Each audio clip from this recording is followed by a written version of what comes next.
Chapter 12. Oliver is safe again. Morning came, and at last Oliver woke up. His left arm, covered in blood, hung at his side. He could not lift it. He was very weak, and he cried with the pain. He knew that he had to move, so he got up slowly and walked to the nearest house. Perhaps the people in that house will feel pity for me, he thought, and if they don't, it will be better to die near people than in the fields. Oliver pushed open the garden gate and went slowly across the grass. The pain got worse.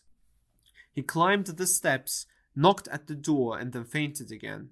At this time, Mr. Giles, Brittles, and the other servants were having tea in the kitchen.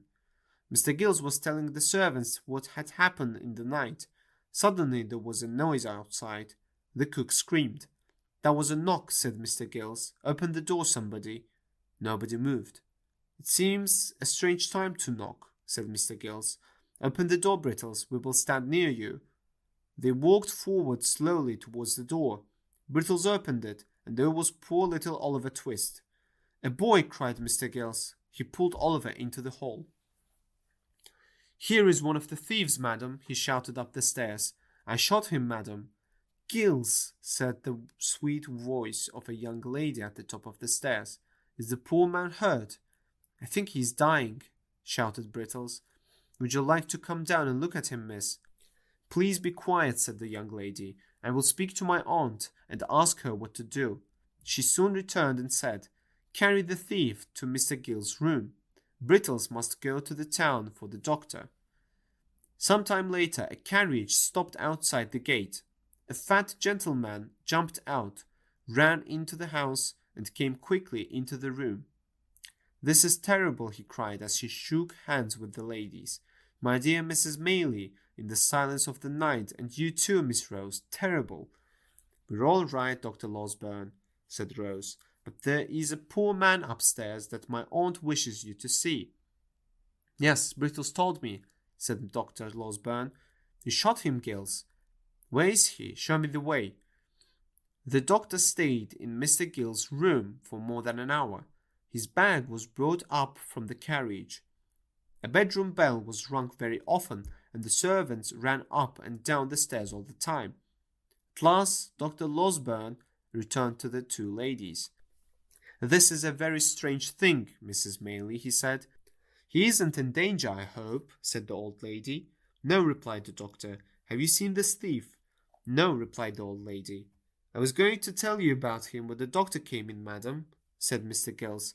He felt rather ashamed to say that he had shot a small boy. "Rose wanted to see the man," said Mrs. Maylie, "but I didn't allow it."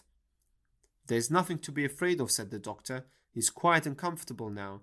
Will you both come and see him while I am here?" The doctor led the way upstairs. "Now," he said, as he opened the door, "what do you think of him?" There, instead of an evil man, lay a small child.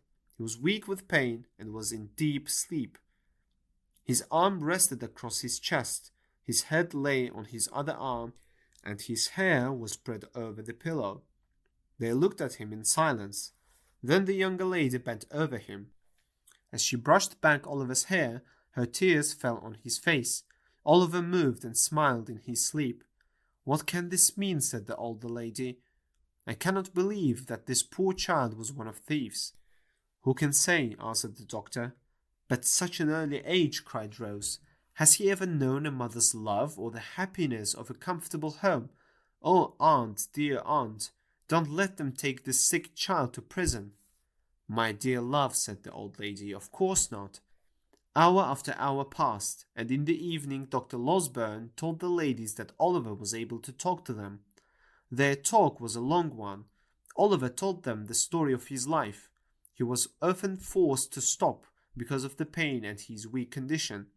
It was sad to hear about such suffering from the mouth of a sick child, but the gentle hands and loving smiles of the ladies helped Oliver.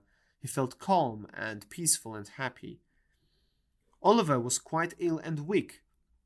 His arm was painful, and the rain and cold had given him a fever. He was sick in bed for many weeks, but slowly he grew better. With tears in his eyes, he thanked the two sweet ladies for helping him. When the warmer weather began and there were new leaves on the trees, they prepared to leave the townhouse for a house in the countryside. It was a completely new life for Oliver. Here, roses climbed the walls of the old country house, and the air was filled with the smell of beautiful flowers. The days were quiet, and he was not afraid when he went to bed at night. Every morning he went to see an old gentleman who taught him to read better and to write. He went for walks with Mrs. Maylie and Rose. He listened when Rose played the piano in the evenings and sang in her sweet, gentle voice. He helped in the garden and he worked at his lessons too. He fed Mrs. Maylie's birds and sometimes he got up at 6 in the morning to pick flowers for the breakfast table. Oliver was really happy.